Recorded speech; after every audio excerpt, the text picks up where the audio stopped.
부족에 대해 우려하였고 유지 관리조차 쉽지 않은 현재 인력 구조로는 장애 발생 시 대처가 불가능함을 여러 차례 말씀드린 바 있습니다.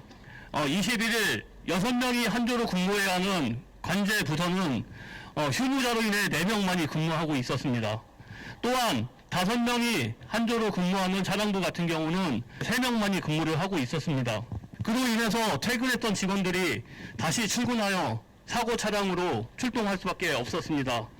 출동하는 시간만큼 장애 복구 시간은 늘어날 수밖에 없었습니다. 1인 역사로 운영되는 저희 김포 들쇼도에서는 사고 발생 후 역사 고객 안전원의 출동 후 근접역에서 직원의 지원이 오는 2시간 동안 무인 역사로 운영되고 있었습니다. 저희는 이번 장애의 가장 근본적인 문제가 2가지로 압축될 수 있다고 생각을 합니다. 하나는 김포 들쇼도는 원계약자인 서울교통사의 최저가 계약에 의해 설립된 다단계 위탁 구조입니다. 이번 장애의 핵심 중 하나인 열차 안전원의 부재 또한 안전 인력 감축이라는 목표를 가지고 있다고 생각을 합니다. 실제 회사는 서울시 행감에서 열차 최저가 계약에 의한 적자 운영비를 만회하기 위해서 열차 안전원을 줄이는 것을 얘기한 바 있습니다. 저희 조합에서는 안전 인력 부족 문제에 대해서 원계약자인 서울교통사가 제안했던 849명의 안전 인원 증원을 요구한 바 있지만 그 무엇 하나 제대로 이루어지지 않았습니다. 2번째는 경영층의 안전의식 부재입니다. 조합은 여러 차례 1인 역사 근무, 과도한 업무 개선, 비정상적인 통속형 근무와 인력 부족에 대한 해결책을 요구하였지만 회사는 이에 대한 한 번의 개선책도 내놓은 바 없습니다. 2년 임기제인 김포 골드라인 경영층은 자신의 임기 동안 장애 및 사고가 일어나지 않기만을 바랄 뿐 안전 운영에 대한 의지가 있는 것조차 의심스러운 상황입니다. 실제 현 경영층은 김포 골드라인에 대해서 지속 가능하지 않은 회사, 5년간 한시적으로 위탁을 받았고 일시적인 서울교통부의 자회사라고 말한 바 있습니다. 저희 김포 골드라인은 내년 1월 10일이 되면 새로운 대표이사가 부임합니다. 현재 임원에 대한 공고가 나가 있는 상태입니다. 하지만 공고가 나가기 이전부터 이미 서울교통부가 내부적으로 차기 대표이사가 내정되어 있다는 소문이 들리고 있습니다. 더 이상 김포 골드라인은 서울교통공사의 인력 적재를 해소하기 위한 회사로 이용돼서는 안 될 것이라고 생각을 합니다.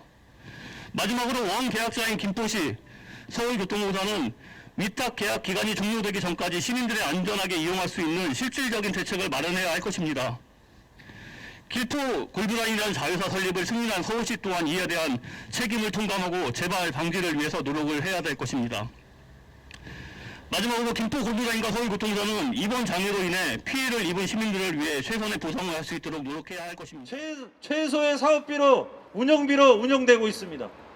이런 구조에서 어떻게 안전한 열차 운행이 이어지겠습니까? 신림선이 개통된다고 합니다. 신림선은 김포 골드라인보다 더 적은 운영비로 노템이라는 민간 회사에서 위탁을 따냈습니다. 서울시의 기본적인 민간 위탁의 방침이 바뀌지 않으면 국민들이 안전하게 이용할 수 있는 도시철도는 없을 거라고 생각합니다. 결국은 그곳에 근무하고 있는 노동자들의 노동조건을 착취하고 안전 인력을 확보 못하는 이런 구조 속에서 경전철은 계속 확장되고 있습니다. 지난주 용인경전철이 지금 PSD 공사를 하고 있습니다. PSD 공사 중에 선로에 PSD 물건이 떨어졌을 때 그 업체가 레일에 바로 뛰어들었습니다. 용인경전철도 역시 이렇게 운영되고 있습니다. 저희들은 요구합니다. 김포 골드라인 사고를 교통안전공단 항공철도조사위원회에서 조사를 하고 있습니다. 저희들은 철저한 조사가 필요하다고 생각합니다. 경전철이 출발하고 2분 뒤에 멈췄습니다. 그런데 더 가관인 거는 뒷차가 바로 출발했다는 겁니다. 이 신호적인 시스템에 정말 문제가 있는 건지 철저하게 조사를 해야 됩니다. 대체 근무가 없는 이런 인력 구조 반드시 지적돼야 된다고 생각합니다. 이번 김포 골드라인에서 발생한 21일 사고를 접하고 가슴이 철렁 내려앉았습니다. 다행히 직접적인 인명 피해는 발생하지 않았습니다.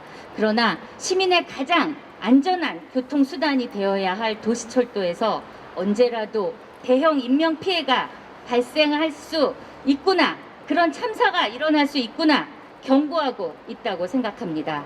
중요한 건 이러한 사고를 미연에 방지하고 철저하고 완벽하게 안전을 보장하는 것입니다. 오늘 이 자리는 그 시작이 될 겁니다. 시민 안전에 직결되는 도시철도를 시장의 상품처럼 효율성만 앞세워 다뤄져서는 절대 안 됩니다. 우리 도시철도 노동자들이 다루는 가장 1차적인 것은 시민의 안전과 생명입니다. 그것이 보장되어야 편의성도 있고 기업 가치도 있는 겁니다. 안전은 결코 비용이 아닙니다. 돈으로 환산될 수 없는 시민적 가치이자 권리입니다. 저는 김포 골드라인 노동조합이 바로 이것을 위해 싸워온 것을 잘 알고 있습니다. 그러나 이를 요구하는 노동자들을 할 테면 해봐라 외면하고 위협해온 회사 경영 책임자들의 무책임도 알고 있습니다. 저는 현 경영 책임자들은 시민의 안전을 다룰 자격과 윤리를 갖추지 못한 자들이라고 말하고 싶습니다. 아마 더 많은 김포 골드라인이 수도권에 그리고 지방 도시에 생겨날 것입니다. 그러나 안전을 비용으로 다루는 책임 없는 주체와 자본에 의해 도시철도가 더 이상 운영되어서는 안 된다는 것을 분명히 말하고 싶습니다. 현재와 같은 민간 위탁이나 하청 경영을 방치하면 공공대중교통발 중대재해는 언제라도 발생할 수 있습니다. 서울시와 국토교통부 그리고 문재인 정부는 도시철도 운영의 공적 책임성을 확보하고 안전의 기본 가치 위에 공공교통이 자리 잡을 수 있도록 적극적인 대책 마련에 나서야 할 것입니다.